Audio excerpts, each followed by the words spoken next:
Gloria a Dios. ¿Puede tomar su lugar, por favor? Esta noche tengo un tema muy importante, muy trascendente para el desarrollo de nuestra vida cristiana, y lo he titulado Construyendo mi memoria. Diga conmigo, construyendo mi memoria.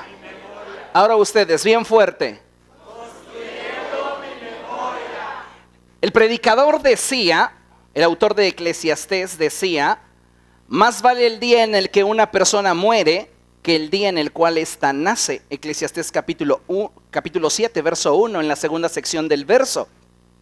Y esto se debe primordialmente a que debemos de considerar con mayor importancia y trascendencia la forma en la cual buscamos y anhelamos no solo edificar nuestra vida, sino que al mismo tiempo, al edificar nuestra vida, edificamos la forma en la cual habremos de ser recordados. Cada decisión que nosotros tomamos, cada decisión que nosotros llevamos a la práctica, no solamente nos repercute directamente, sino que cada decisión que tomamos también le deja en la mente de las personas que nos rodean, que comparten con nosotros su vida, una huella, una imagen de nosotros mismos. Para muchas personas, el cómo serán recordados no es muy importante y viven su vida de forma circunstancial, de manera que solo reaccionan ante las circunstancias, ante las situaciones, en lugar de provocarlas. Nosotros, los que hemos conocido a Cristo Jesús y aquellos que hemos depositado nuestra esperanza en Él, no vivimos de acuerdo a las circunstancias, sino que intencionalmente buscamos alcanzar aquello para lo cual Él nos alcanzó. Estas personas que viven de forma circunstancial no consideran que su memoria será la huella que quede impresa de ellos mismos en la vida de aquellos que tuvieron contacto con ellos mismos. Por este motivo es que debemos de procurar no solamente dejar una impresión en la vida de las personas que nos rodean, sino una buena impresión que nos defina y nos distinga de los demás. De acuerdo como usted construya su vida, construirá también su memoria. De acuerdo a las decisiones que usted tome en el presente y la forma en la cual usted intencionalmente fabrique su destino, será también la forma en la cual la gente lo tendrá algún día usted presente. A muchas personas que conozco no les gusta hablar del día de su muerte. A mí en lo personal es algo que me gusta. ¿Por qué? Porque pienso que mi vida tomará sentido el día que yo no esté presente. Ese día mi vida tomará significado para aquellos que conocieron mi vida, aquellos que estuvieron cerca de mí, y no simplemente será como un recuerdo de alguien que pasó circunstancialmente a través de mi vida, sino que alguien intencionalmente se metió en mi vida. Son dos cosas diferentes. Entonces, la memoria es el conjunto de vivencias y experiencias, impresiones, que al paso de la vida y la madurez en las relaciones las personas conservan como fruto de nuestro estilo de vida. Las personas no recordarán tanto nuestras palabras si no hay una vida que respalde dichas palabras.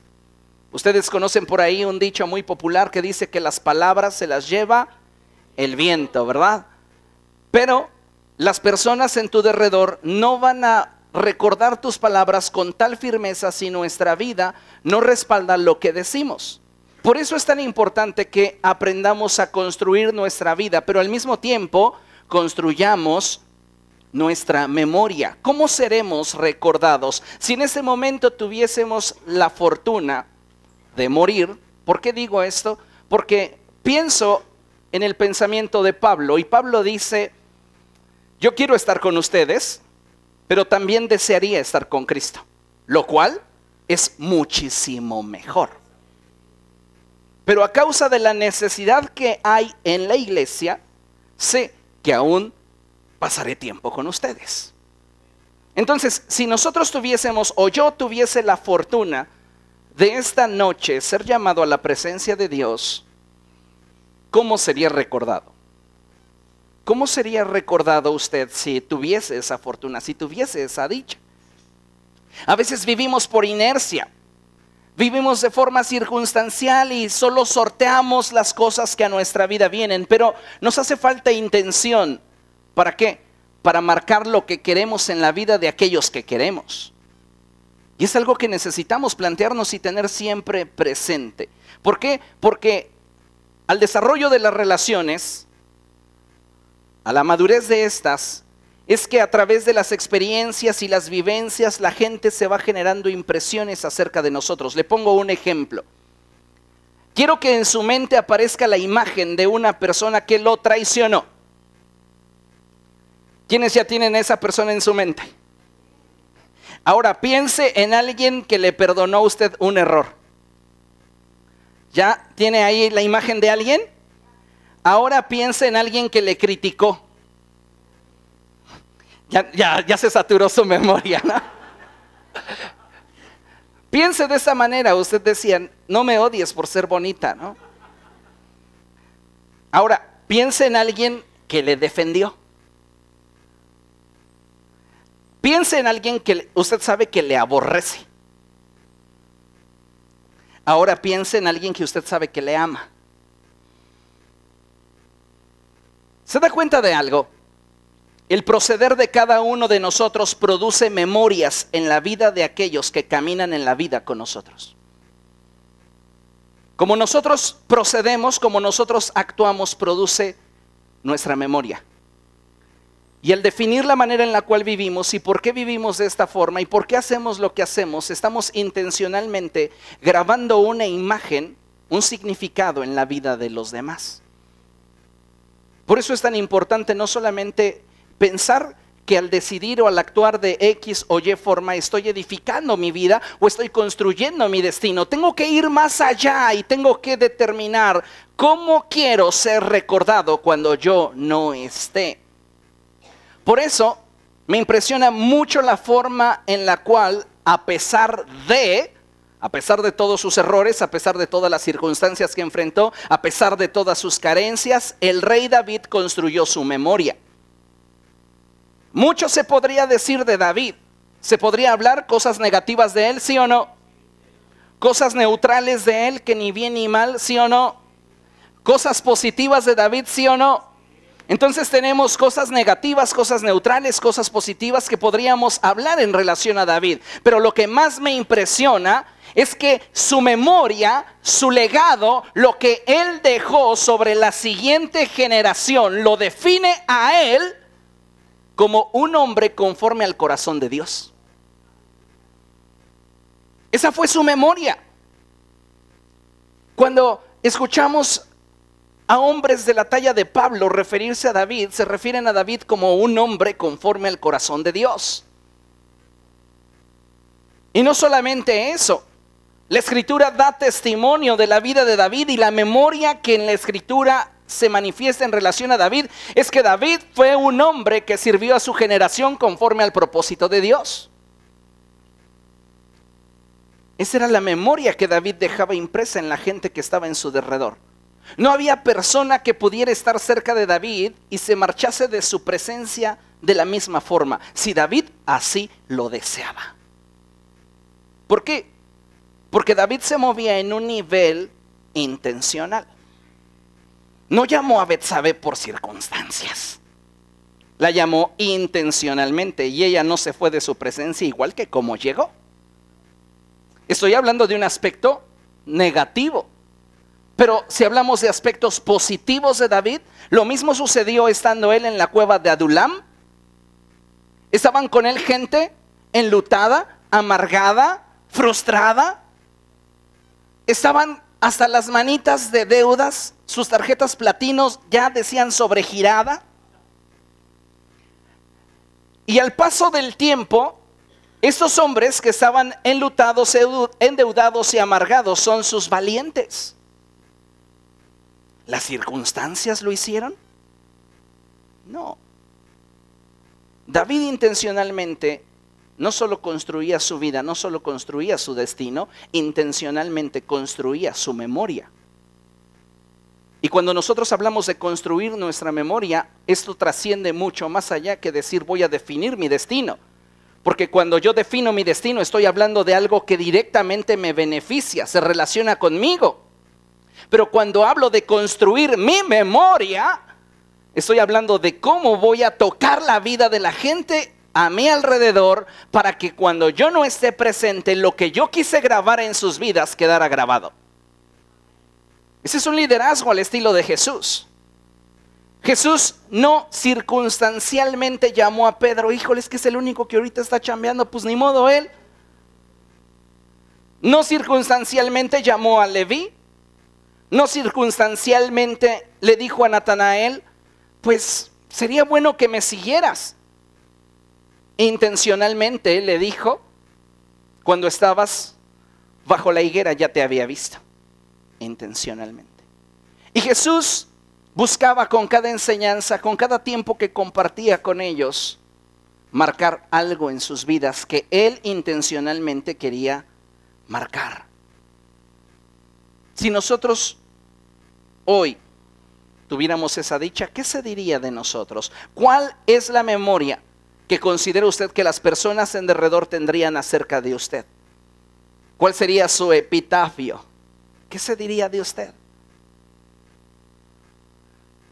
Nunca haga negocios con él. Nunca le cuentes un secreto. No le prestes dinero. ¿Cómo estamos construyendo nuestra memoria? Porque tenemos que cuestionarnos esto. Nuestra memoria es nuestro legado que, no estando nosotros presentes, impulsará a la siguiente generación a hacer lo que debe hacer. Entonces, es muy importante y es súper trascendente el que nosotros aprendamos a construir nuestra memoria. ¿Qué se diría de nosotros en nuestro hogar, en la iglesia? ¿Qué se diría de nosotros en nuestro negocio, en nuestra oficina, con nuestros amigos? ¿Cómo seríamos recordados? ¿Como buenos amigos? ¿Como gente que no supo ser amiga? ¿Cómo seríamos recordados? Es importante que hoy nos cuestionemos esto, porque cada uno de nosotros debe de aprender a construir su memoria. Nuestra memoria es nuestro legado para la siguiente generación. ¿Cómo nos recordarán? ¿Cuál es la herencia? Usted puede dejarles una herencia cuantiosa a sus hijos y puede dejarles mucho dinero en el banco y puede dejarles terrenos y puede dejarles empresas, pero si la memoria que ellos tienen de usted es una memoria pobre, créame, no les dejó gran riqueza. Por eso dice la Escritura que vale más el buen nombre que las riquezas. ¿Cuál es la memoria que estamos construyendo hoy para la siguiente generación? En este momento vamos a comenzar a trabajar sobre la vida de un rey, el rey de Judá. Recuerde que después de que Salomón muere, sube al trono su hijo Roboam, y debido a que Roboam no tiene tanta sabiduría como su padre, es decir, no se le pegó nada de su padre, hay gente que presume ser hijo, pero no atraen a sus vidas ningún legado, ninguna característica genética que los identifique con aquel que dicen y presumen que es su progenitor. Ahora, en términos espirituales, sucede exactamente igual. Hay gente que yo escucho en muchos lugares que llaman a la gente y tú eres mi padre espiritual, y los ves y dices, no se parecen nadita. Y no me estoy refiriendo en la cuestión física, me estoy refiriendo a que no tienen el lenguaje, no tienen la pasión, no tienen la seguridad, no tienen la fe, no tienen nada. Solo saben llenar sus labios con palabras rimbombantes. Pero qué maravilloso es cuando existe ese vínculo y realmente hay una transmisión, hay un legado. Entonces ahí las cosas cambian. Roboam, a pesar de ser hijo de Salomón, siempre se mantuvo a distancia de.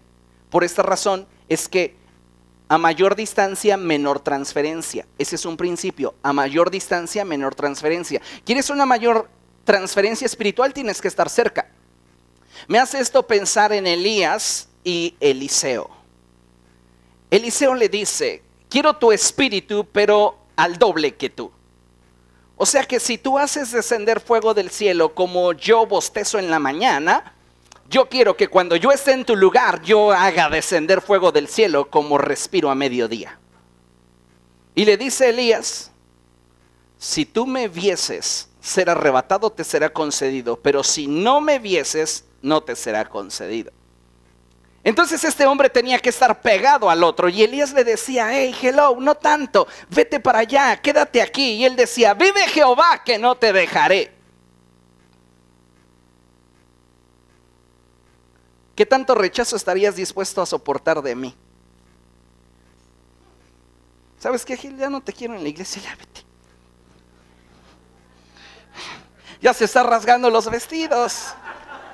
Dice, ¿cómo? Si yo soy el anciano. O sea, a mayor distancia, menor transferencia. Si Eliseo hubiera estado en sus asuntos, jamás hubiera visto cuando ese carro de fuego y su gente de a caballo se hubiese llevado a Elías, y a él le hubiera pasado de noche la situación que estaba atravesando Elías, y ese manto jamás hubiera caído sobre de él. Pero como él estaba tan cerca, tan unido a Elías, cuando fue arrebatado, él comenzó a gritar, Padre mío, identidad. Tenía una identidad, no fue el primer día, ay, voy a ser salamero, voy a decir, papi, ay. Tenían una relación, tenía identidad, entonces lo que él expresó era congruente con lo que vivían. No quería impresionar al cielo con palabras rimbombantes y yo sé sobre relación espiritual y paternidad, por favor.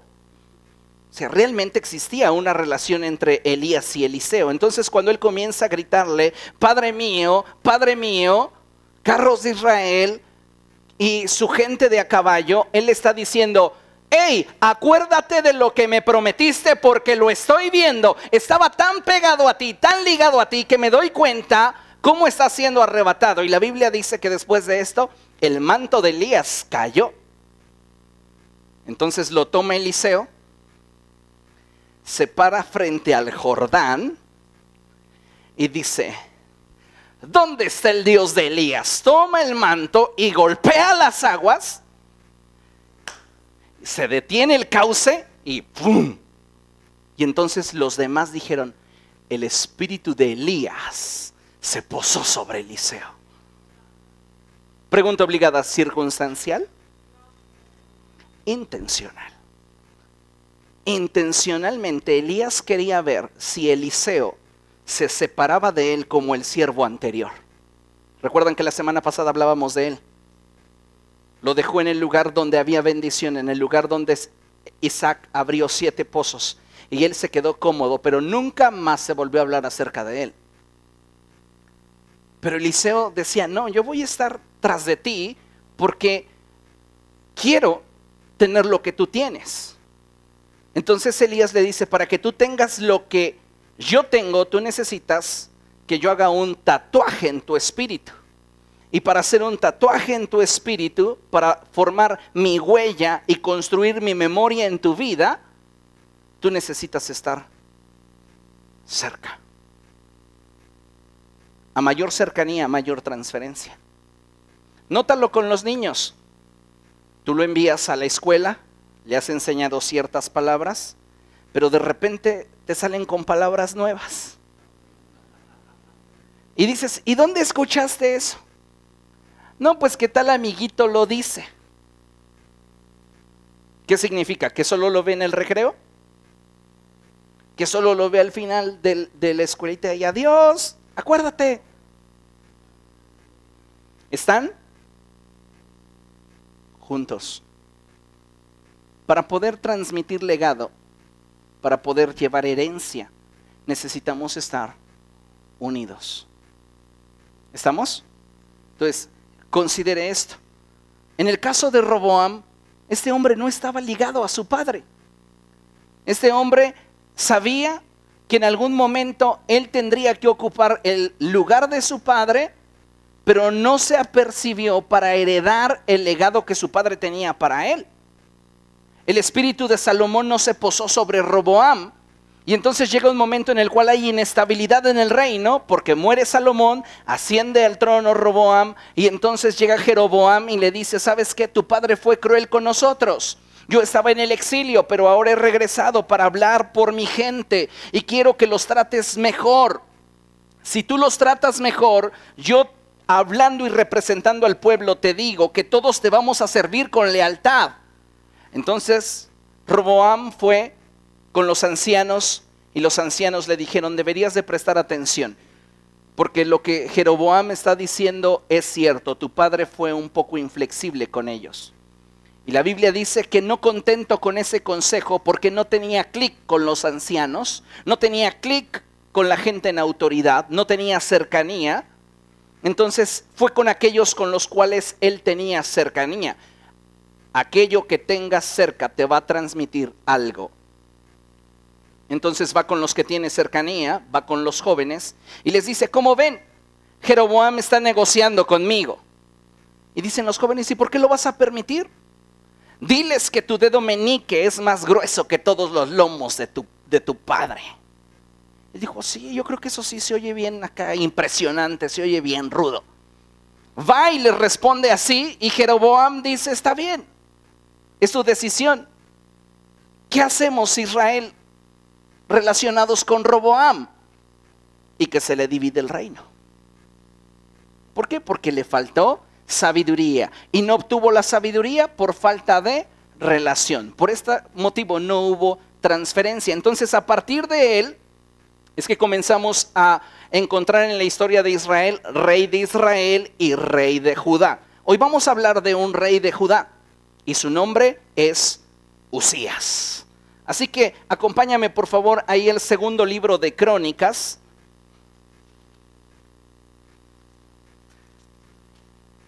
Y vamos a aprender algo muy importante.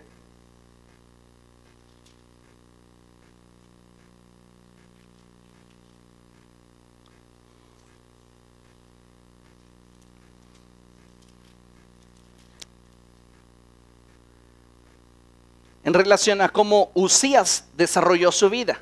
Lo que sí es importante considerar es esto: Dios desea prosperarnos. ¿Y qué cosa? Desea darnos éxito. Di conmigo: Dios desea prosperarme. Y que tenga éxito en todo lo que emprenda. Pero hay algo importante que considerar. Si nosotros nos olvidamos del Señor, nuestra memoria se verá afectada. ¿Por qué? Porque si nos alejamos del Señor, nuestras decisiones comienzan a verse afectadas. Y si nuestras decisiones comienzan a verse afectadas, la forma en la cual trazamos nuestro destino se va a ver afectada. Y si nosotros estamos construyendo erróneamente nuestra vida, lo que la gente en derredor comienza a ver y las impresiones que comenzamos a dejar en la vida de la gente también son equivocadas. Por eso necesitamos considerar al Señor en todos nuestros caminos. Amén. Pero si nos olvidamos de Él, nuestra memoria se verá afectada al punto en que nuestro recuerdo será motivo de deshonra y tristeza en lugar de alegría. Cuando la gente se acordaba de David, la gente bendecía al Señor. Pero vamos a ver en esta historia cómo puede una persona que va caminando bien echar abajo su memoria, destruir su memoria, en lugar de construirla.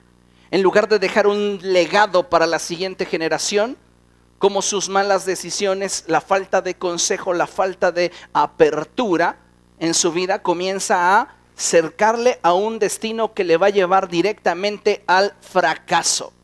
Recuerde lo que el Señor Jesucristo enseñó: lejos de mí, nada pueden hacer. Si nos alejamos del Señor, nada podremos hacer. No importa cuán capaces seamos, no importa cuánta habilidad, talento, dones tengamos, lejos de Él no vamos a poder trascender. Si queremos trascender, si queremos realmente dejar una memoria correcta que a la siguiente generación le motive a caminar en el temor de Dios, en la vida de Dios, nosotros necesitamos depender de Él. Fue lo que sucedió con David. David cometió muchísimos errores, pero su memoria, su legado siempre era de ser un hombre conforme al corazón de Dios y de ser un hombre que sirvió a su generación conforme al propósito de Dios.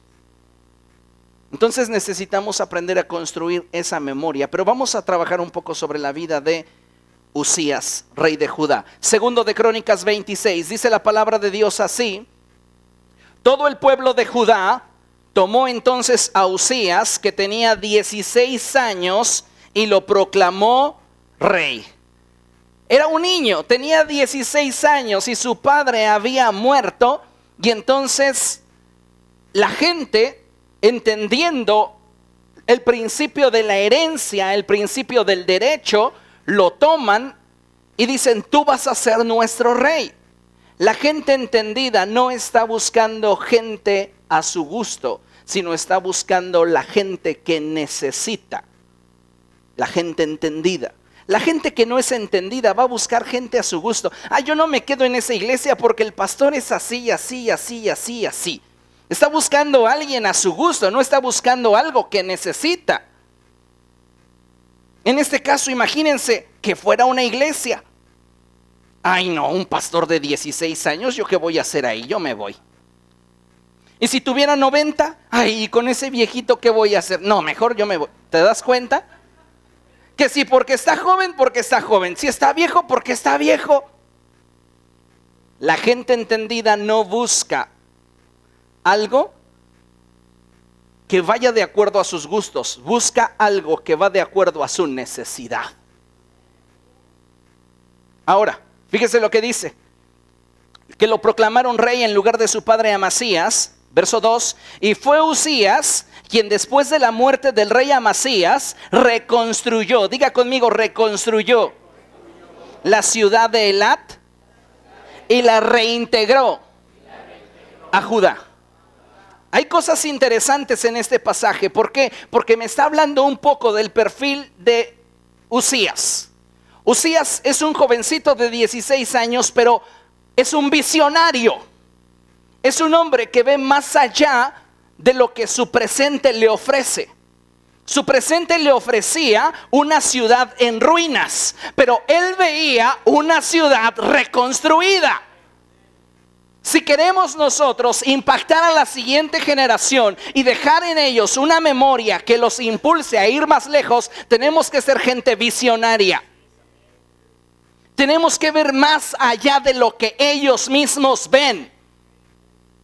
Cuando Jesús llama para consigo a Timoteo, llama consigo a Silas, Pablo tenía bien claro qué quería hacer de ellos. Lo mismo Jesús con sus discípulos. Pero muchos de nosotros estamos caminando por la vida sin tener claro qué es lo que quisiéramos dejar como legado en nuestros hogares, en nuestra relación conyugal, con nuestros hijos, en nuestra iglesia.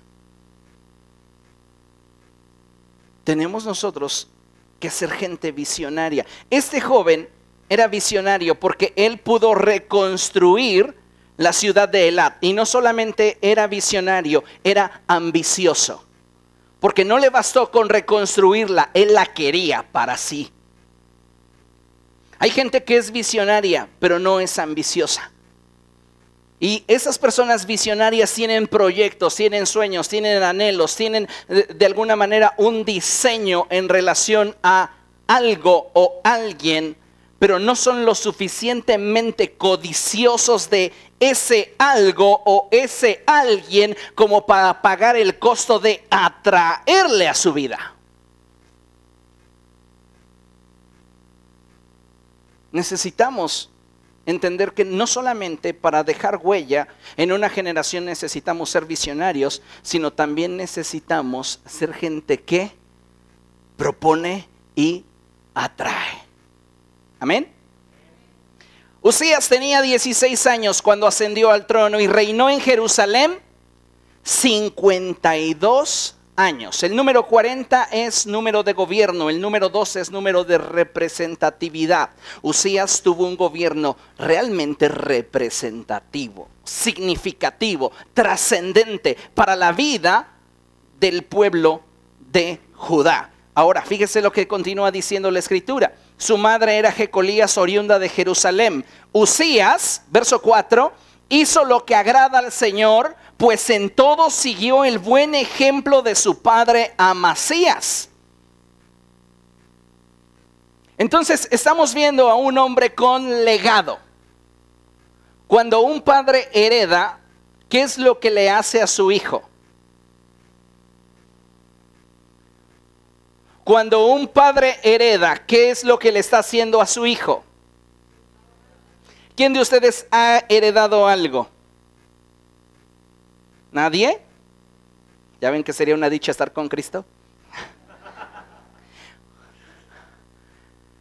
Cuando un padre hereda, lo que le hace a su hijo es ahorrarle tiempo.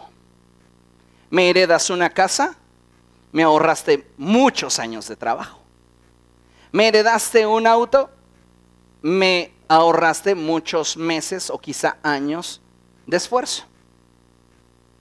Pablo lo explica de esta forma y él dice, porque son los padres los que trabajan para los hijos, hablando de la visión apostólica y esto de cobertura. Hoy día es muy común que la gente diga, ¿quieres estar bajo mi cobertura? Pero dame.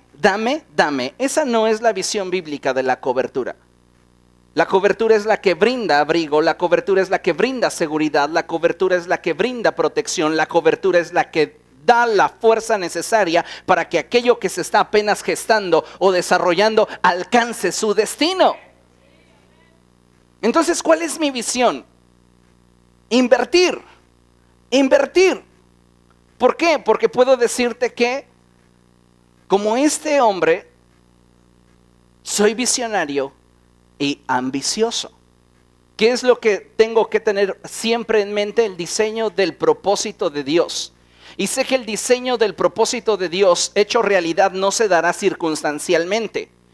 Si quiero verlo, tengo que trabajar en él y eso va a implicar un costo. Entonces tengo que invertir en la gente, tengo que invertir en relaciones, tengo que invertir. Para mí no es un gasto, para mí es una inversión. ¿Por qué? Porque al mismo tiempo que estoy construyendo mi vida y mi destino, estoy construyendo mi memoria. ¿Entienden?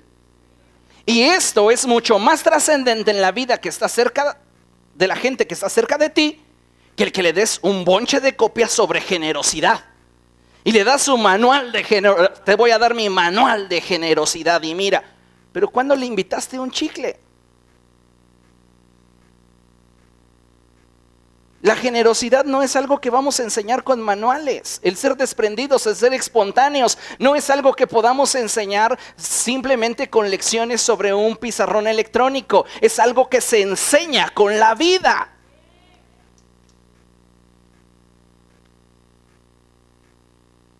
Y este hombre tenía los requisitos, las cualidades como para que su gobierno permaneciera y no solo eso, trascendiera.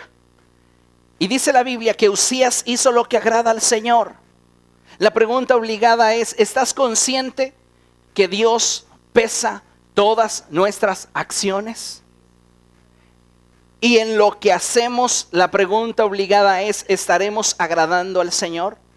¿Estamos moviéndonos con una limpia conciencia? Mire, para mí es bien duro cuando me encuentro y me descubro haciendo algo que sé que Dios reprueba. Y no se espante. Pero batallamos con áreas de nuestra vida. La Escritura dice, si usted dice que no ha pecado, usted es un mentiroso y la verdad no está en usted. Entonces tenemos que ser honestos y transparentes delante de Dios, y cuando el Espíritu Santo nos muestra algo de nuestra vida que no va acorde al modelo de Cristo, tenemos dos opciones: hacernos los locos y decir no pasa nada, o tomar cartas en el asunto y decir Dios, ayúdame. Si yo no lo puedo cambiar, ayúdame. En el caso de Uzías, se empeñó en hacer lo que a Dios le agrada. Uzías no era un hombre que viviera de forma circunstancial. Yo puedo ver simplemente por lo que dice la Escritura en el verso 2, que él reconstruyó la ciudad de Elat y la reintegró a Judá, que era un hombre con visión. Pero no solo eso, era un hombre que tenía la ambición suficiente como para alcanzar aquello que se proponía.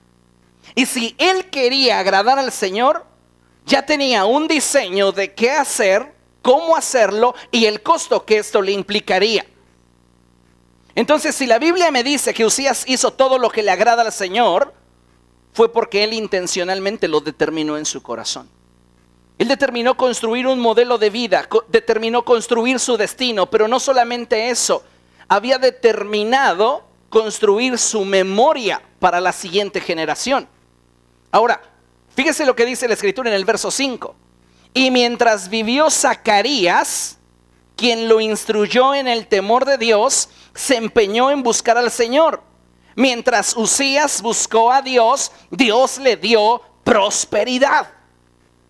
¿Cuál es el secreto del éxito en la vida de Uzías? Yo encuentro por lo menos 3 cosas que hizo Uzías para obtener éxito.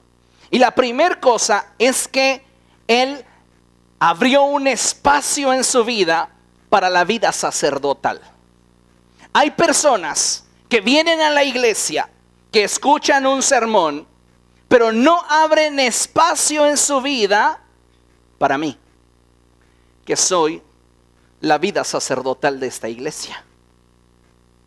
Y como no hay espacio en sus vidas para el pastor, porque no quieren rendir cuentas, porque no quieren responder preguntas difíciles, porque no quieren enfrentar sus acciones, es por esto que ven mermado su éxito. La clave del éxito de Uzías es que abrió espacio en su vida a Zacarías. Segunda cosa que veo, ¿qué hacía Zacarías con él? Le enseñaba, diga conmigo, le enseñaba. Lo instruía. ¿Qué hizo que Uzías tuviera éxito? Era enseñable. Hay personas que dicen tener una vida pastoral en sus vidas, pero no son enseñables. ¿Qué le dio éxito a él? No solo tener espacio para la vida sacerdotal, sino dejarse enseñar. Él podría decir, no, pero es que mi padre me enseñó que de esta manera, así, asado.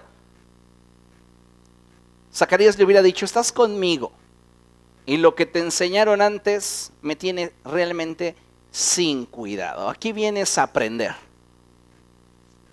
Y eso es lo que tenemos como regla aquí. Si usted ya lleva muchos años y le han enseñado muchas cosas, bueno, qué bueno, pero aquí venimos a aprender. ¿Ok?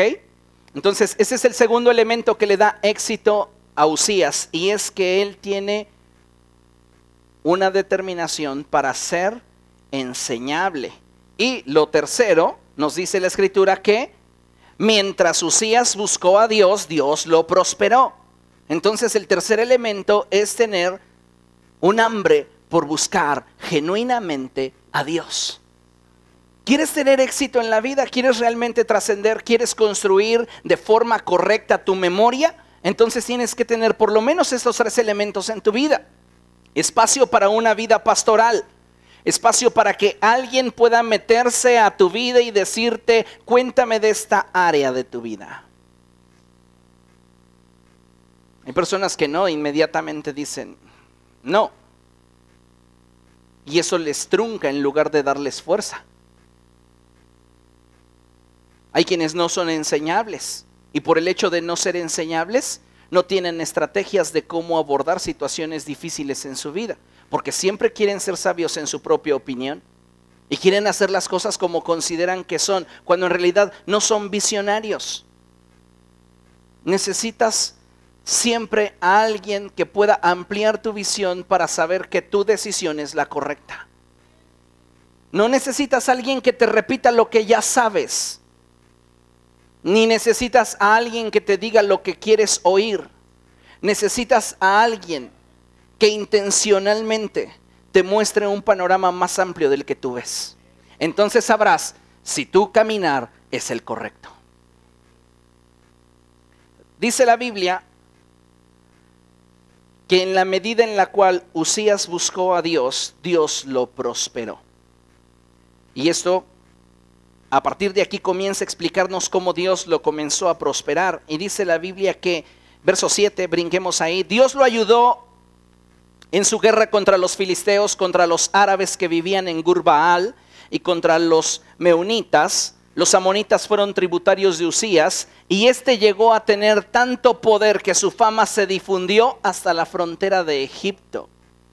Fíjese, solo reinaba Judá, no tenía todo el imperio como lo tuvo Salomón ni como lo forjó David.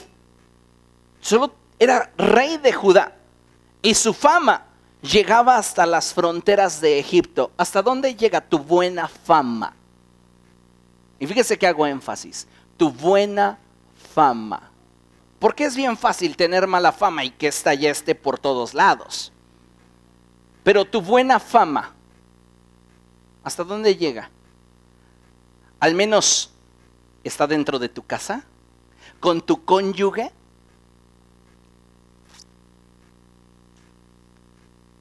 Yo hace tiempo le preguntaba a una hermana, ¿y cuando ve a su familiar ministrar y lo recuerda de cómo es en casa, hay coherencia? Y esa persona me dijo, no, es que en casa es muy diferente.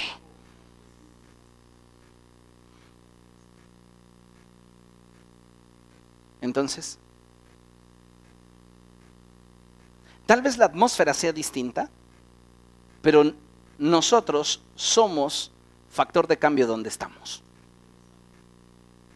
Y somos ministros dentro y fuera de la iglesia. Y dentro y fuera de la iglesia la gente tiene que ver en nosotros gente de una sola pieza. ¿Estamos? Ahora, fíjese lo que dice la escritura. Su fama se difundió hasta la frontera de Egipto. Verso 9.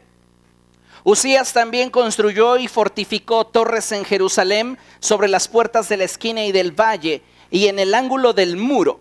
Asimismo, construyó torres en el desierto y cavó un gran número de pozos. Este hombre tenía una visión amplísima.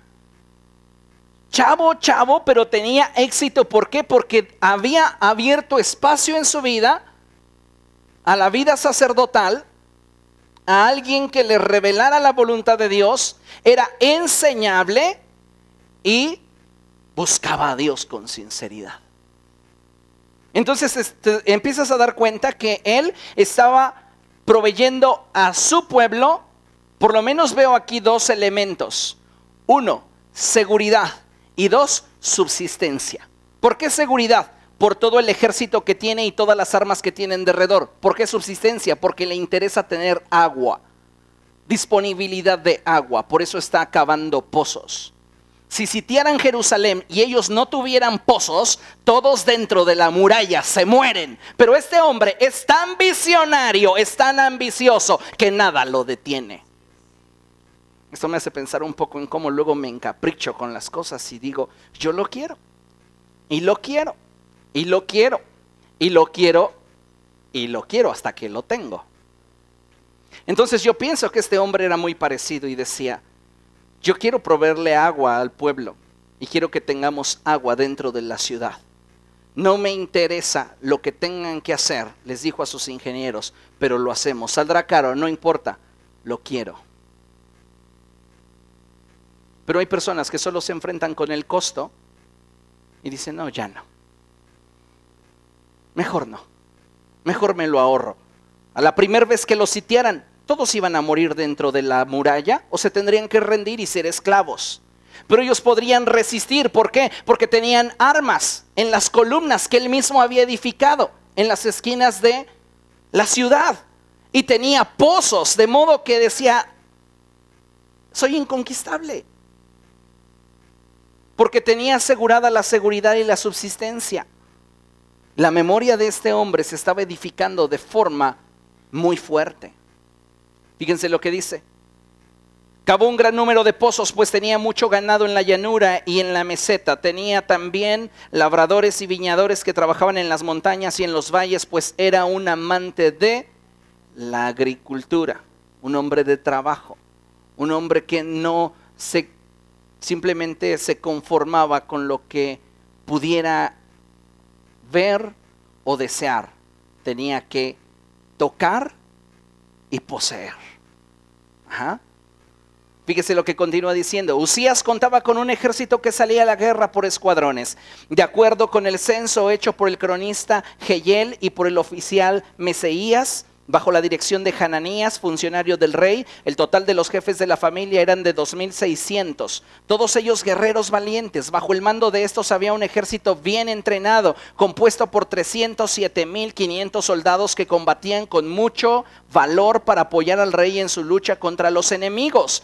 ¿Por qué tenía esta clase de cosas Usías? Porque era lo que él inspiraba. Si tú quieres que tu cónyuge, tu familia, tus hijos, tus empleados, tu gente pelee por tu visión, tú debes de darles muestras de que tu visión vale la pena.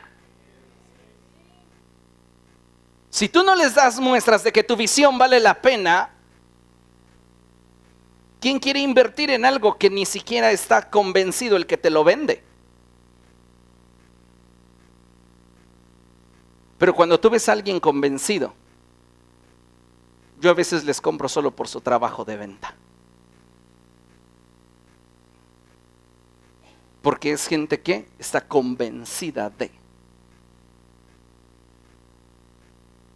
Y a veces nosotros ni siquiera estamos convencidos de lo que queremos dejar como legado en nuestra familia, a nuestros hijos.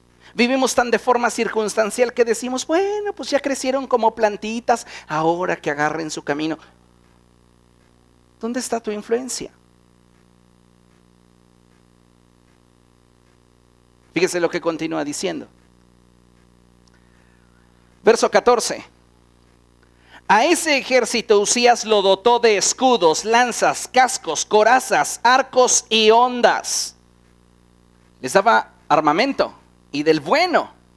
Gracias a Dios todavía no llegaban ahí las copias chinas, pero era caro. Y él estaba dispuesto a invertir en su gente. ¿Qué tan dispuesto estás a invertir en tu visión? Porque hay gente que es visionaria, tiene muchas visiones, pero no es ambiciosa. Y como no es ambiciosa para ver su visión hecha realidad, no está dispuesta a invertir. Quiere que otros inviertan en su visión.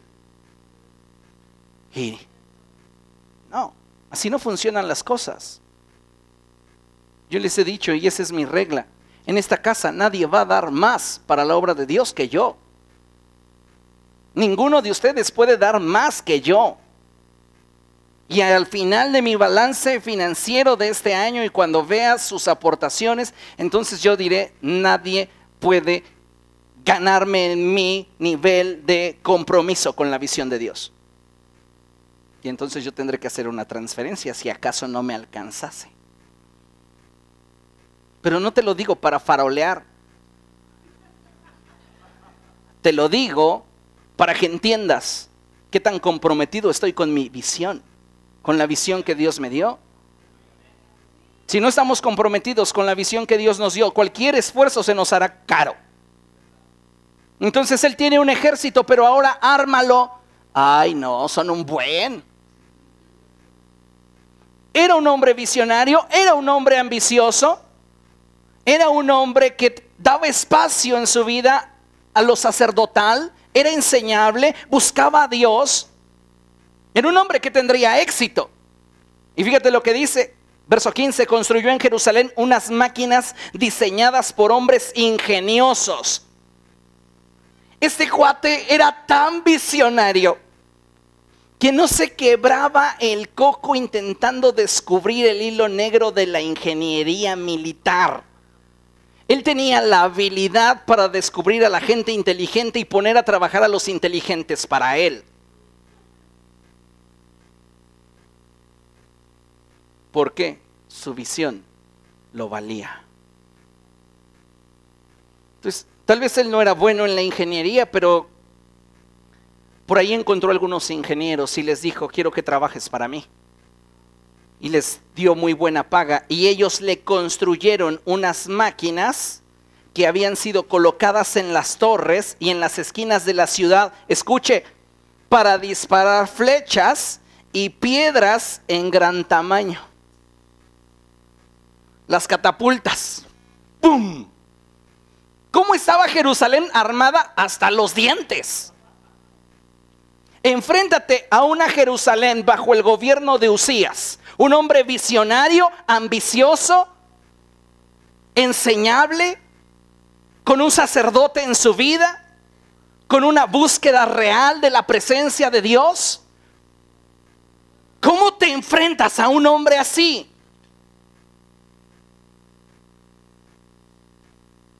Y no me digas que tenía una mega iglesia. Era solo Judá, un puñado. Pero su fama llegaba hasta Egipto. Tu influencia no depende de tu tamaño. Tu influencia depende de tu determinación. Amén. Amén.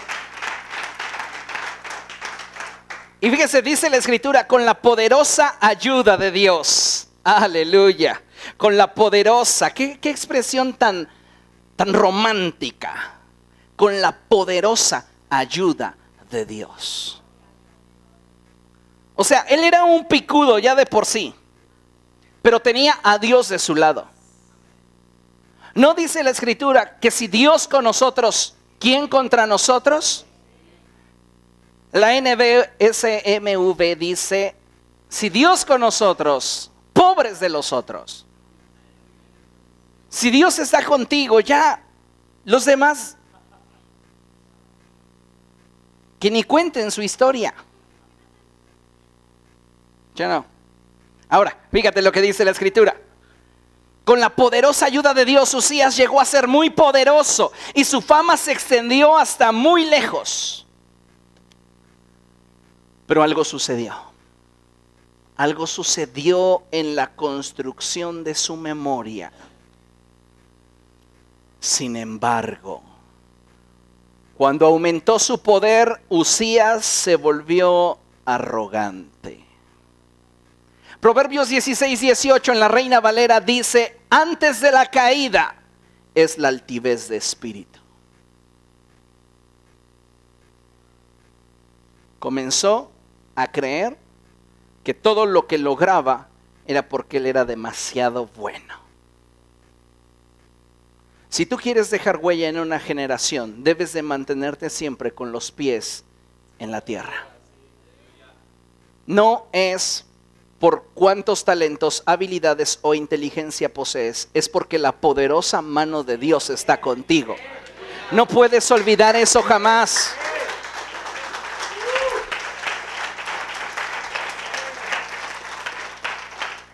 Cuando tú te olvidas que es Dios quien te ha llevado hasta donde estás, entonces comienzas a marcar una separación entre Dios y tú. Y a mayor distancia, menos transferencia. ¿Entiende? Fíjese lo que dice. Sin embargo, cuando aumentó su poder, Usías se volvió arrogante, lo cual lo llevó a la desgracia. Se rebeló contra el Señor Dios de sus antepasados. Este hombre que había comenzado bien, ahora está terminando mal. Por eso es que Salomón, al escribir, decía, es más valioso el día de la muerte, más trascendente que el día del nacimiento. Porque todos podemos iniciar bien, pero cómo construyamos al paso del tiempo y cómo edifiquemos nuestra vida y cómo esto finalmente termine en una impresión en la vida de los que nos rodean, ese es otro rollo. Podemos iniciar con muchas ganas, podemos iniciar bien motivados, pero al paso del tiempo comenzamos a formar impresiones en la vida de la gente. Que las impresiones que dejas en la vida de la gente no sean circunstanciales, que sean intencionales. Y fíjese lo que dice la palabra de Dios. Dice, este hombre se llenó de orgullo y cuando el orgullo llega a una vida, diga conmigo, un velo cubre el corazón. Si comenzamos a sentirnos autosuficientes, se produce un velo que nos impide ver con claridad. Entonces ya las distancias, los tamaños, las diferencias ya no se notan tan fácilmente.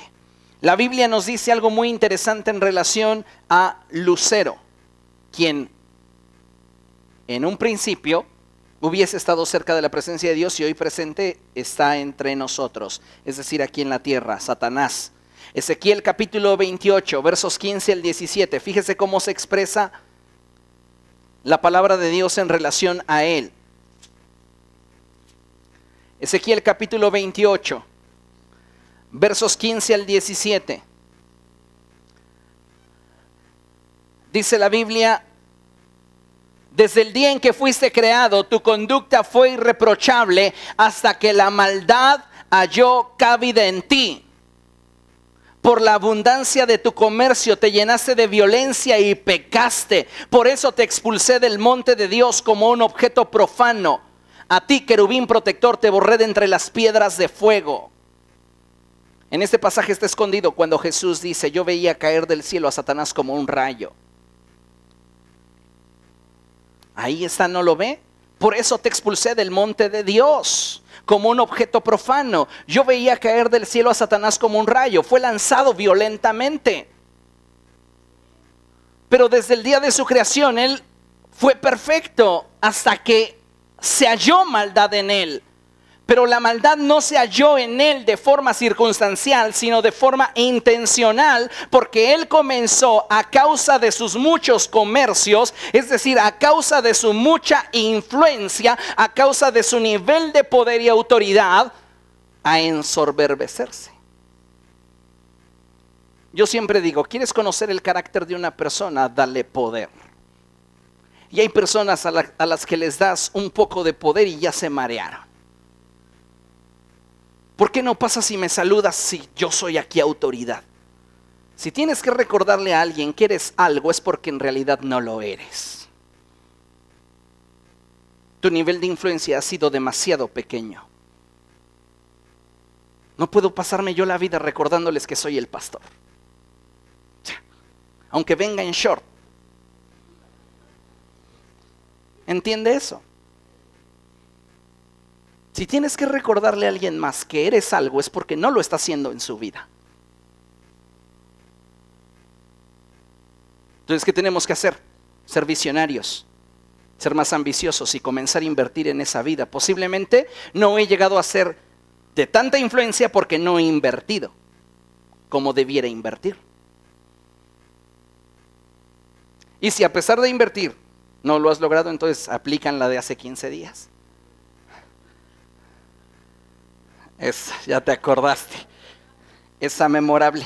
Dice: por la abundancia de tu comercio te llenaste de violencia y pecaste, por eso te expulsé del monte de Dios como un objeto profano. A ti, querubín protector, te borré de entre las piedras de fuego. A causa de tu hermosura te llenaste de orgullo, a causa de tu esplendor corrompiste tu sabiduría. Por eso te arrojé por tierra y delante de los reyes te expuse al ridículo. Ante las autoridades espirituales y despojando a los principados y a las potestades, los exhibió públicamente, triunfando sobre ellos en la cruz del Calvario.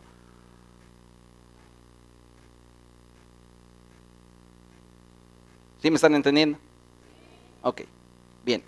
Entonces regresamos un poco hacia Usías y regrésese a Segundo de Crónicas. Su arrogancia fue lo que produjo su caída.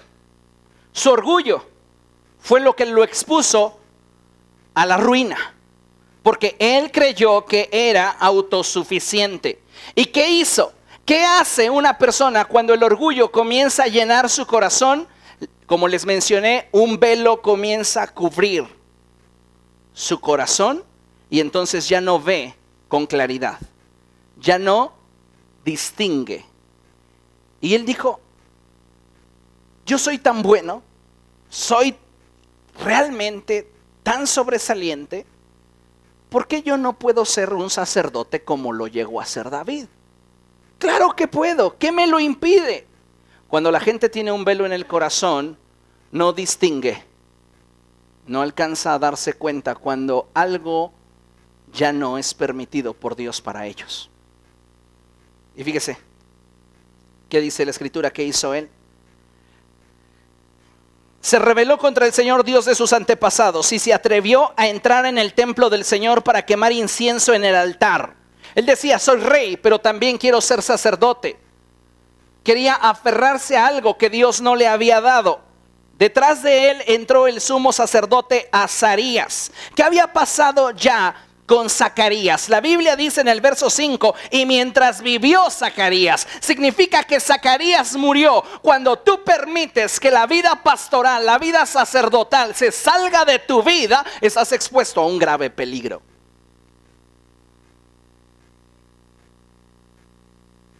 Porque entonces ya no tienes quien te dirija.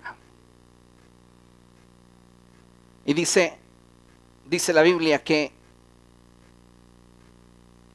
detrás de él entró el sumo sacerdote Azarías, junto con 80 sacerdotes del Señor, todos ellos hombres valientes, quienes se le enfrentaron y le dijeron, no corresponde a su majestad quemar el incienso al Señor. Esta es función de los sacerdotes descendientes de Aarón, pues son ellos los que están consagrados para quemar el incienso. Salga usted ahora mismo del santuario, pues ha pecado y Dios no va a honrarlo. Principio, Dios nunca bendecirá la rebeldía. Nunca. Él podría decir, pero es que tengo talentos. Ya se estuve practicando en casa cómo mover el incensario. Vean, lo hago mejor que ustedes. Pero no está en cómo lo haces. Está en para qué fuiste llamado. Y fíjese lo que dice la Escritura. Entonces el sacerdote Azarías le dijo, salga usted ahora mismo del santuario, pues ha pecado y así Dios el Señor no va a honrarlo. Entonces esto enfureció a Uzías.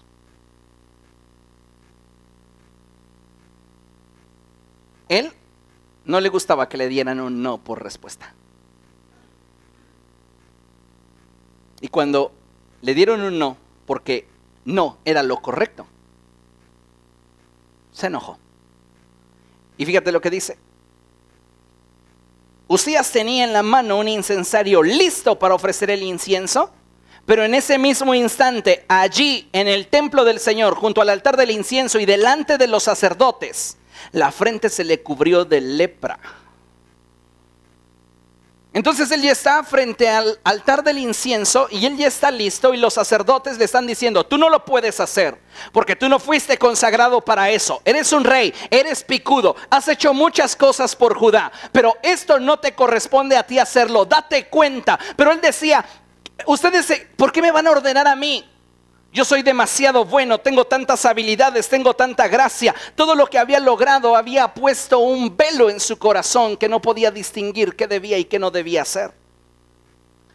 Y entonces es Dios quien se encarga de quitarle el velo. Pero cuando Dios nos quita el velo, a veces duele.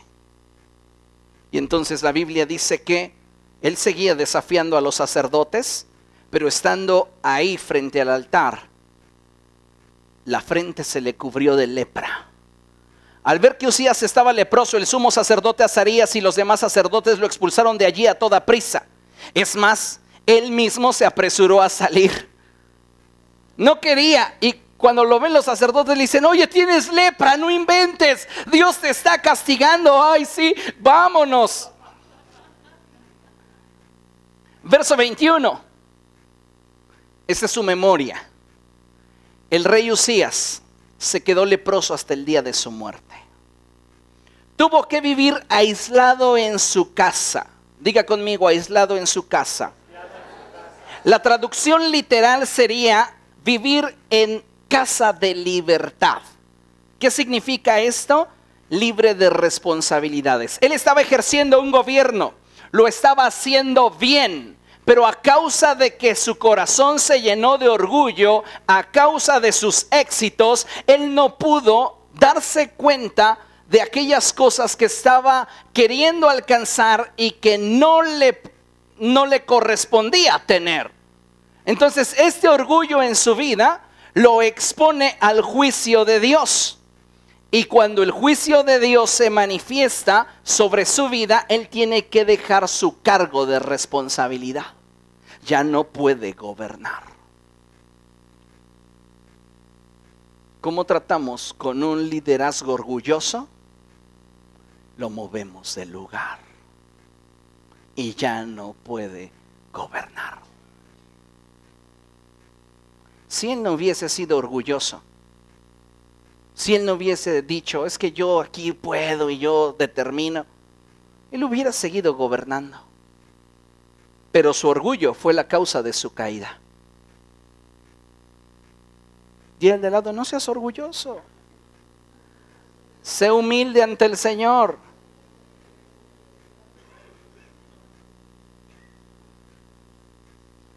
Y fíjese, y dice la Escritura, tuvo que vivir aislado en su casa y le prohibieron entrar en el templo del Señor. Su hijo Jotán quedó a cargo del palacio y del gobierno del país. Los demás acontecimientos del reinado de Usías, desde el primero hasta el último, los escribió el profeta Isaías, hijo de Amós. Verso 23.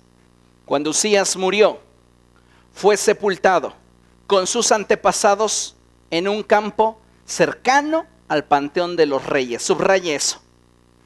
Cercano al panteón de los reyes. Un hombre que había hecho tantas cosas y trascendido en tantas áreas, ahora su memoria estaba a tal nivel fracturada que en su ausencia su vida perdió significado en lugar de adquirir significado.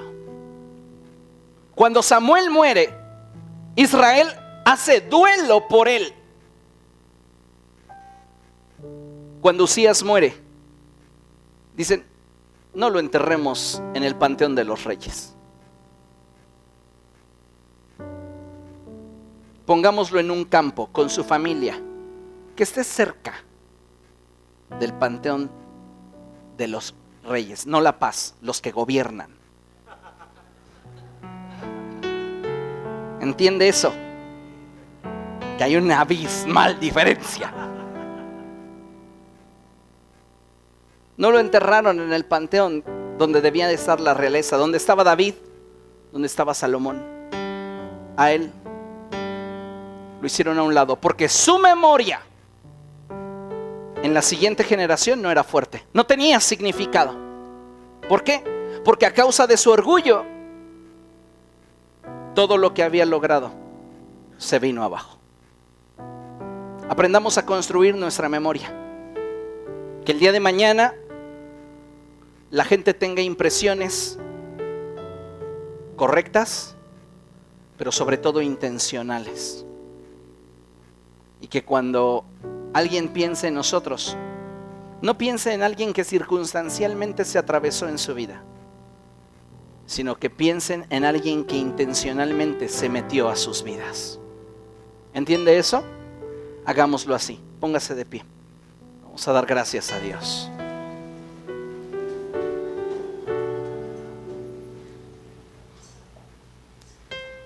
Escuche con atención esto. David, con todo y sus errores, nunca fracasó. Y su memoria en las siguientes generaciones prevaleció por siempre mantenerse humilde ante el Señor y reconocer sus carencias. David sabía que en ocasiones se equivocaba y encontraba cosas en su vida que no eran agradables. Pero David no se conformaba con eso. David no se quedaba pensando en sus carencias.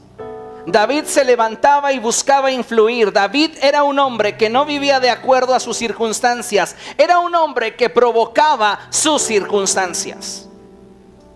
Debemos de ser una iglesia que provoca sus circunstancias, porque todo lo que hacemos lo hacemos de forma intencional. Por eso su memoria jamás se ve superada por sus limitaciones.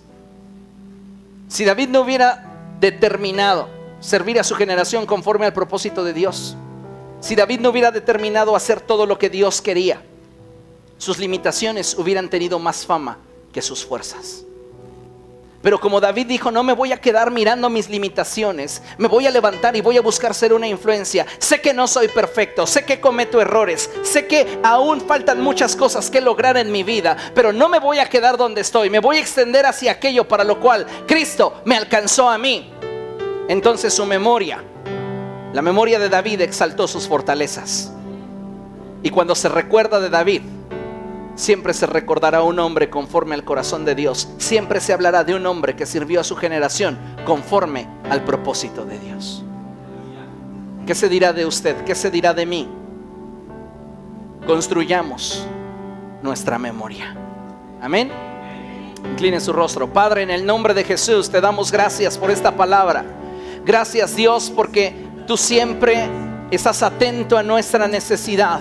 Y nos muestras que para influir en la siguiente generación necesitamos ser visionarios y ambiciosos. Necesitamos abrir un espacio en nuestra vida a la vida pastoral. Necesitamos ser enseñables y buscarte a ti con todo nuestro corazón. Danos, oh Dios, más hambre en nuestro interior para buscarte con dedicación, para buscarte con sensibilidad, para buscarte con amor.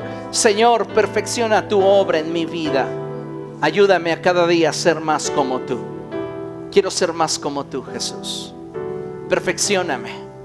Cambia aquellas cosas de mí que no te agradan. Señor, tú eres el alfarero, yo solo soy barro. Haz conmigo lo que quieras. Quita de mí esas asperezas. Quita de mí esas grietas. Quita de mí, Señor, esas situaciones que a ti no te agradan.